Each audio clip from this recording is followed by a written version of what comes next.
Good evening, friends, and welcome to yet another exciting session of Candid Meena. And today we have a lot of interesting news lined up for you. And the very fact that the Anand Ambani's wedding is around the corner and it will happen on July 12th, and the whole of Mumbai, the streets will be many streets will be, shut down because of this, and the traffic will be diverted elsewhere, as well as the fact that we have the whole of Bollywood, dancing literally to the tunes of the Ambanis at the pre-wedding festivities, at the Sangeet ceremony, and you can see how the whole of Bollywood is literally just reduced to sheer entertainers or background performers when it comes to the Ambanis. Also, we in the news we have a very interesting interview with Karan Johar where he revealed a lot of things which happen in the business of Bollywood, and we'll be talking about that. And lately he has been revealing a lot of interesting insights as to what really happens in Bollywood, and he is indirectly exposing himself as well as the whole of Bollywood in the process. So it is over to you. Yeah. So we're going back to the Ambani big wedding.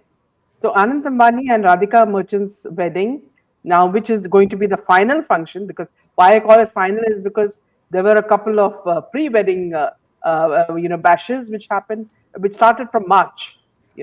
So this is going to be now July 12th is going to be the final wedding date, and so it's going to be a very huge gala night where the streets of Mumbai, a lot of the streets will be blocked, as they mentioned, as though it is a sort of a government function, and people will have to find out alternate routes to go to their places. Now, with many renowned names from the world of sports and entertainment attending the function, international pop star Justin Bieber, he stole the show with his live performance at Anand's and Radhika's Sangeet ceremony. Now, actors like Salman Khan, Ranveer Singh, Alia Bhatt, and Ranveer also danced to some songs at the bash. The latest in a string of high-profile parties the Ambani family has organized in the run-up to the wedding on 12th. The family welcomed the other guests and with a special Divangi style performance. And Alia and Ranbir shook a leg with Akash on the song Tumka from the film Tu Jhooti Main Makar. And with many star-studded performances, Justin Bieber singing live became the highlight of the evening. The Canadian singer delivered some performances of his famous songs like Peaches and Baby and more. Now, what you will find is that some of the amusing points, of course, would be apparently they were showing some pictures of Ambani, Mr. and Mrs. Ambani wearing a gold dress. You know, she was wearing a gold dress and he was wearing a gold suit, and also the fact that see they've put themselves, in the role of Shami Kapoor and Rajashri in one of those old films where Shami Kapoor comes with the children, and here you have the Ambani children. I mean, who are now getting married and who are married and all that in the car, and a very young Mukesh and Neeta singing the songs. So I mean, I'm quite amused because Mukesh Ambani comes out as a very serious person, and him singing a song just like Shami Kapoor did come as a shock to many. And of course, whatever Neeta Ambani says, he has to do. So I suppose this would have been one of our other, ideas. Because another thing I found rather ridiculous was that, when they honored the cricketers. Now, Neeta Ambani started crying. I don't know what about this show. I mean, whatever the cup made her so emotional. I mean, she's only a part of the IPL, so I don't know why she got so emotional about India winning the cup. And so somewhere I feel that she tries to pretend that she is like Modi ji. and she thinks that she is another, leader in this country. And if you look at it, you find it rather weird because other than money, she has not done anything for herself. So one would wonder because, for example, every day people are talking about Modi ji and what he is doing for the country. Every day, you talk about medicines, you talk about paying through digitally, everything that has eased a lot of people's lives is because of what Modi ji has done. Now, this is not what the Ambanis have done. They are only making money for themselves and then spending it on people like Justin Bieber and Rihanna and all the others. And of course, once in a while, having a mass wedding. So, this does come as a surprise. And then I found another very funny scene where, Anand Ambani comes, the Gunda style in a jeep onto the stage with Salman sitting at the back. And the moment Salman gets down, he has to listen to what Anand Ambani says. So he looks at Anand and he gets a clue, and they both start dancing. So this is how the whole thing is happening. All these actors, these Dara Hua Insan, and all of them, you know, will have to do anything that the Ambanis say, because ultimately, there seems to be some other connect there. Welcome, Meena and Pansy. And Pansy says the Brahmachari movie, yes, Shami Kapoor and Rajashri and Mumtaz. Welcome, Meena. Yeah, back to you. Yeah, the very first time I'm seeing Salman Khan very, very reserved, very, very cautious in front of Docile. Ananda and docile in front of a person on stage. And it is none other than Anand Ambani or any of the Ambanis, because most of the films are financed by Reliance, and they have to listen to their paymasters. So the whole of Bollywood has been, when it comes to any of the Ambani weddings, they are just reduced to, small entertainers, because they all had to travel in the same bus during the, I think, the engagement. So you can In fact, they imagine. went with their they went with their complete family. The one who made us all laugh was Saif. They were just like going to a railway station, the kids and kids and all of them, all making so much of noise. Yeah, Ambani makes them literally dance to their tunes, says Nina. Yes, this is the Yeah, best way absolutely. to, sum it up.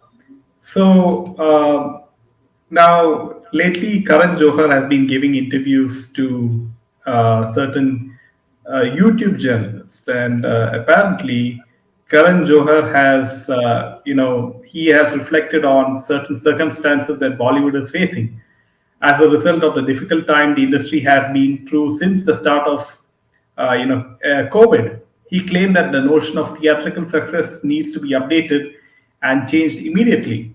Apparently, the audiences have become very definitive and mature.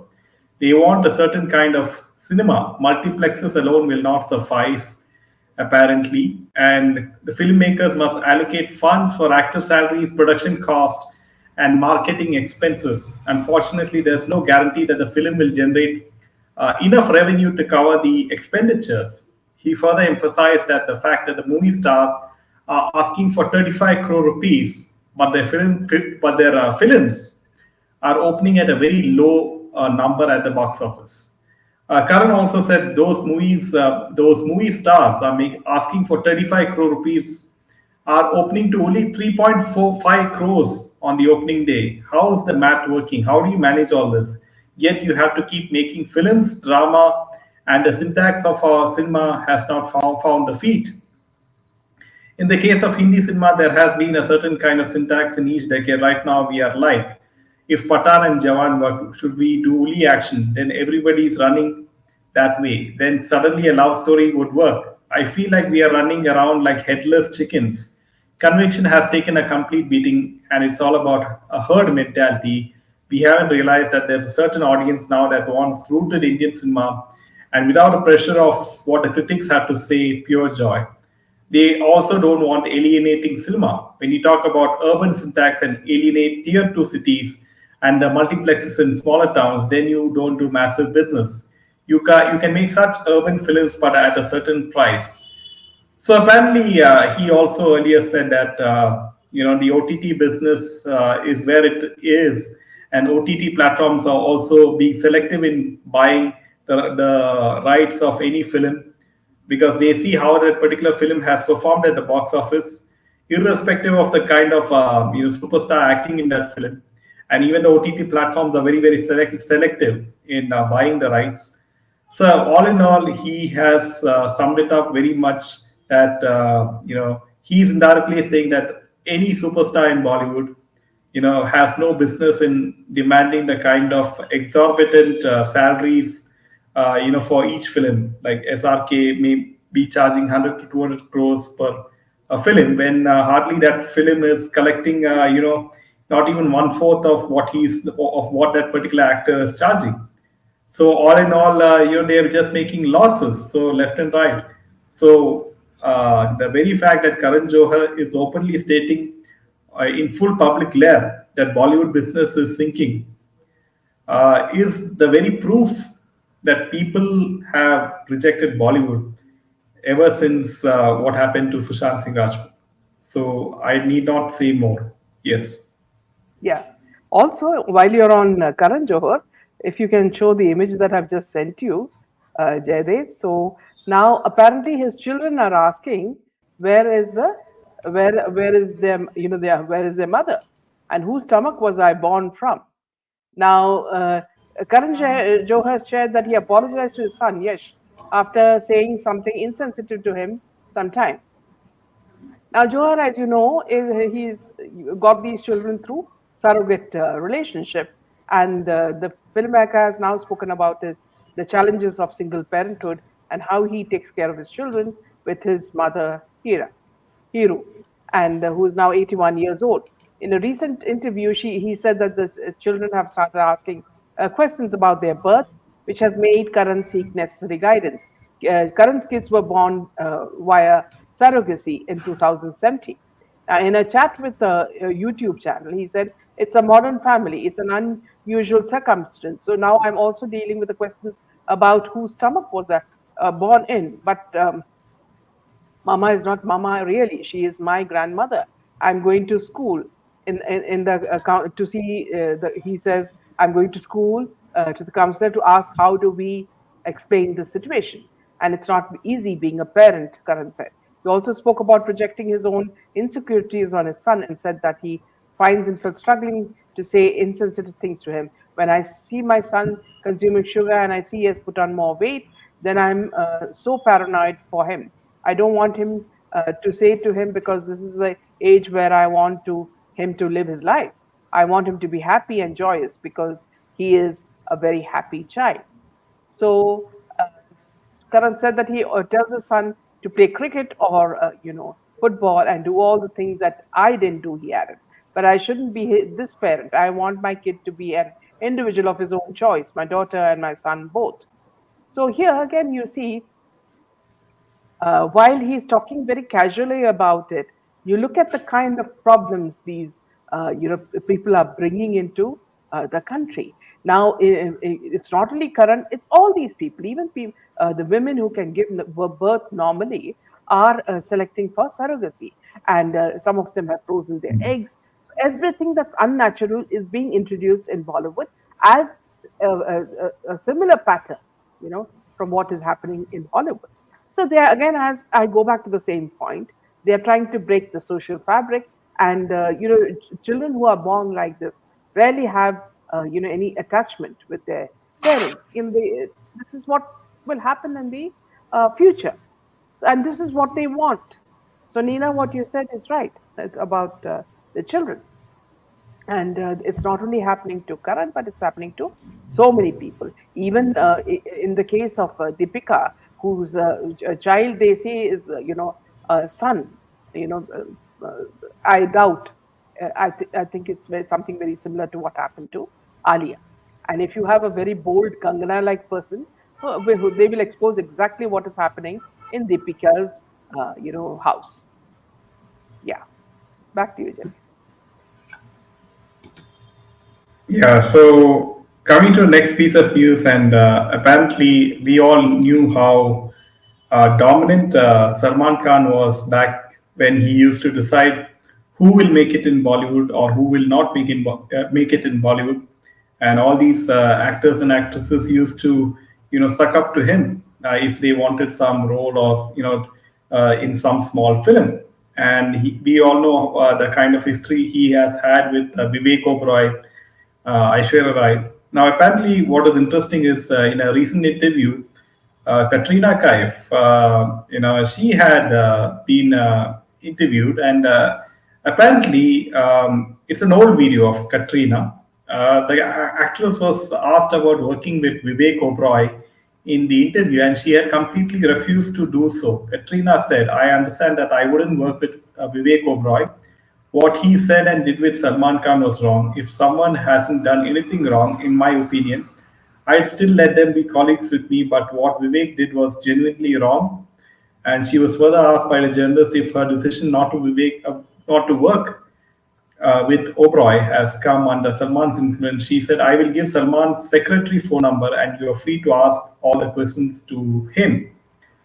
So apparently, it is very clear that at that point of time, even now, if you see, Vicky Kaushal is also very, very, friendly with Salman Khan, despite after the marriage with Katrina Kaif. So all in all, the whole of Bollywood is, as we have discussed, it is governed by all these three key individuals, a few key individuals like Salman Khan, Karan Johar, Ekta Kapoor, and so forth. So now, things, yeah. So Touch the Sky says, why was Dhoni celebrating birthday with Salman Khan? Now, see, from the beginning, if you watch some of our old videos, you'll know that Dhoni is not your, the doodh se dhula hua, Manish. He also has another side, and especially after his marriage, because people say that his wife loves beautiful things and expensive things. So if you look at his background, you will see that he connected with Ekta Kapoor's production house, and then he wanted to start his own production house, and then he went into real estate, and there was a huge problem when people did not, get their houses on time. So there was a lot of, what you call a sort of a scam like thing happening, and I don't know how he got out of that. So don't think that Dhoni is a very clean guy. There are some things, if you dig into, perhaps we'll find a lot of things in his cupboard as well. And don't forget the fact that, see, when someone like Sushant Singh Rajput, did such an excellent performance in his movie, where he played Dhoni, he did not congratulate him, nor did he say anything good about, Sushant Singh Rajput. So from that, you should know that this man is rather, a weird character. Though he plays good cricket, doesn't mean that his character is as clean as his cricket. Welcome, Vidya. Yeah. So moving on to Bollywood actor Manisha Koirala, who continues to believe that Sanjay Leela's Hira Mandi has become a huge success, and she thinks that she's got all, all the attention has gone to her. Now, when she was asked in her career, when she was asked to pose in a two-piece bikini by a famous photographer, the actor agreed that she often wears a bikini while swimming, but she didn't find it necessary for the photo shoot, and she refused to wear it. And she said, very early on in my career, I was asked to go and take photographs. And there was this famous photographer I met with my mom, and initially that photographer said things like, "You're the next superstar," and this and that. Cut to him bringing a two-piece bikini to me and asking me to wear it. I told him, "Sir, I wear this when I go to the beach or for a swim. But if this is the way I have to get into the movies, I don't want it, and I'm not wearing that." After knowing about Manisha's inhibitions, the photographer told her off. Recalling the same, Manisha said, "I told him either you shoot me fully clothed, otherwise I am." I remember he gave me a big dialogue. He said, "जो मिट्टी पिघलना से पिघलने से शर्माती हो, उसके मूर्ति कैसे बनाए? The clay that refuses to melt, how do I make a statue from it?" I've not forgotten that. Now, during the conversation, Manisha admitted that this was the mentality of some people during the 90s. She also recalled that the same photographer had to click her later in her career when she became a big star, and he quickly ate his words and said, "Oh, I knew you were going to be a big star." While Manisha wasn't happy with his behavior, she also understood where he came from. Not to be mean to the person, but their conscience level was that. The exposure was that, so they behaved like that.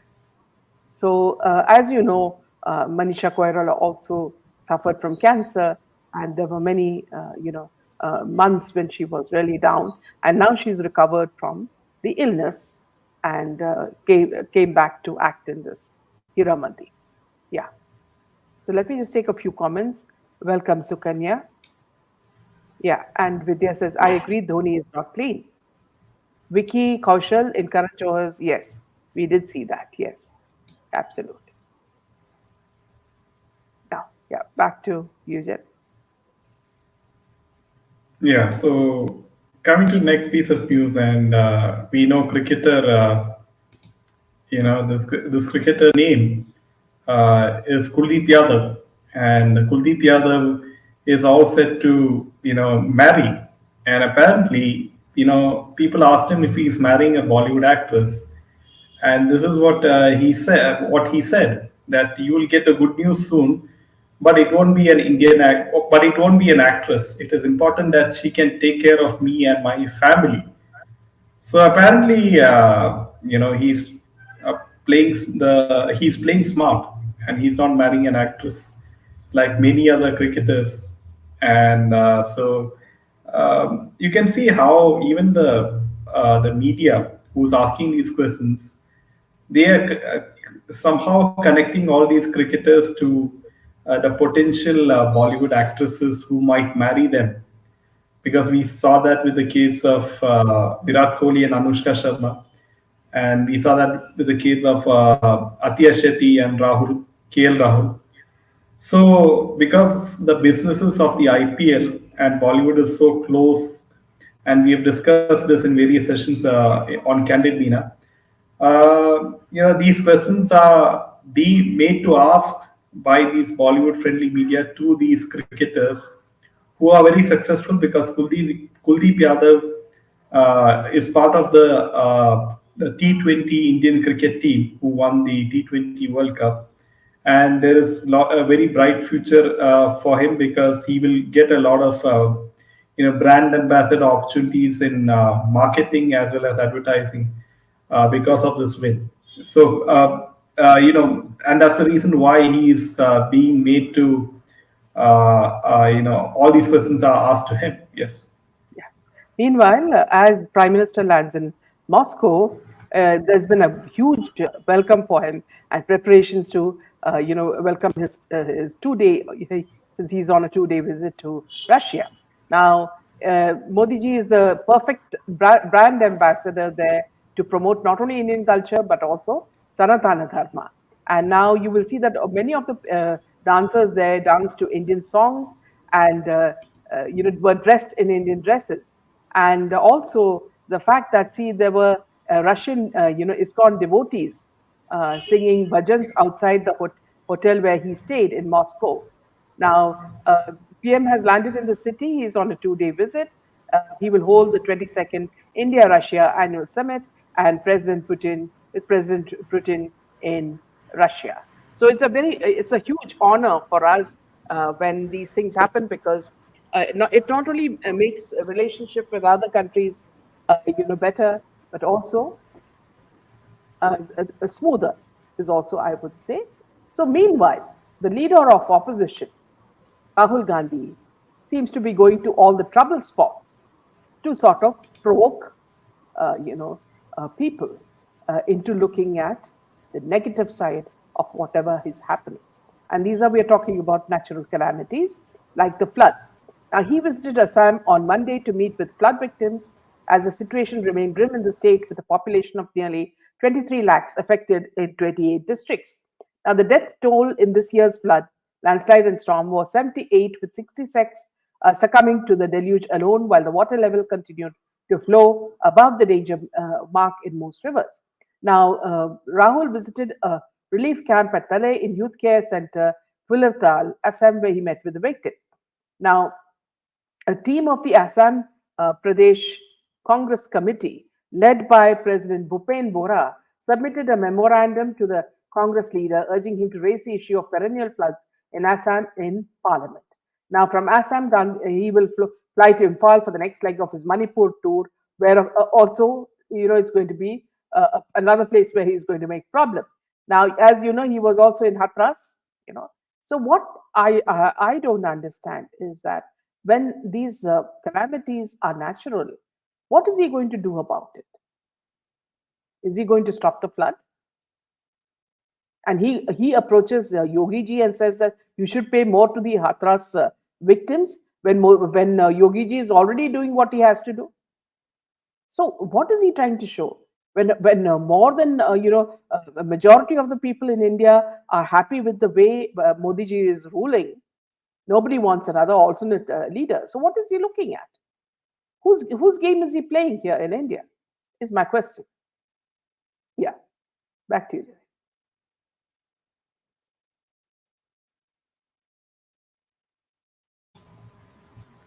One thing is for sure that Rahul Gandhi, with just 99 seats, he has he thinks that he has won a huge victory, and he's being advised by forces within and outside the country, quite obviously, because he is quite he wants to somehow disturb the mind of Modi ji as well as the BJP party, and somehow gain traction by making all kinds of ridiculous statements against Hindus and everyone.